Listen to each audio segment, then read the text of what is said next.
masu aiki ke ci gaba da fuskantar keta daga iyayen gijinsu da suke wa aiki a gidaje, inda a makon da ya gabata wata mai aiki ta rasu, har ma kuma ake zargin cewar uwar gijiyarta ce ke azabtar da ita, sakamakon haka ta rasa ranta. Allah dai masani. Binciken da filin inda ranka ya gudanar ya gano cewar wannan mai aiki Khadija, wacce ke aiki a wani gidan masu da shi a Sharda, ta gamu da tasku ne wanda ya sanadiyar rasuwarta. Rahotanni sun bayyana cewar a lokacin da abin ya faru, ita uwar gijiyar ta dawo daga unguwa da zuwa sai kawai ta shiga sababi tana tambayar Khadija dalilin da yasa ba ta yi mata aikin da ta saka ta ba. A nan ne Khadijan take shaida mata cewar ba ta jin daɗi. Ai kuwa nan take ta ɗauko madoki ta shiga jibgarta kamar yadda ta saba, kasancewar wata majiya ta shaida mana cewa dama aikin kenan.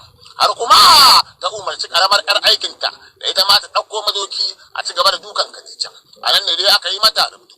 Har ma ita karamar yar aikin ta shaida wa inda ranka cewar sai da ta yi mata tsarki da yaji, kamar yadda ta yi mana ƙarin haske. Abin da muka dawo dai da bayan isha, bayan mun fito daga mota ta ce mata ta gama mata aiki, ta ce mata a tun da muka tafi jiri take ji duk jikin ta ne mata ciwo. Wace ce? Khadija, tare muke yin aiki da ita, ni ina kula da yara, ita tana aikin gida. Sannan ta fito daga mota ta dinga dudura mata ashar, sannan ta shiga cikin ina kwaso kayan motar ta dinga kira na, ta ce in zo. Ta ce in dauko mata tabarya, na dauko mata tabarya, ta ce in dauko ni mata amurce, ta ce in duke ta, na kasa dukan na ji tausayin na yale ta, na koma kicin. Sannan ita kuma ta dinga dukanta ta duke ta aka, ta duke ta a kirji. Ta ce min na dauko yaji, ta fasa sa mata wanda na hadu, sannan ta sa mata karfi, ta caka mata shi a gaban ta ya fara jini, sai ta ce min in dauko mata garin yaji, na dauko mata ta sa mata shi. Kaɗan kenan daga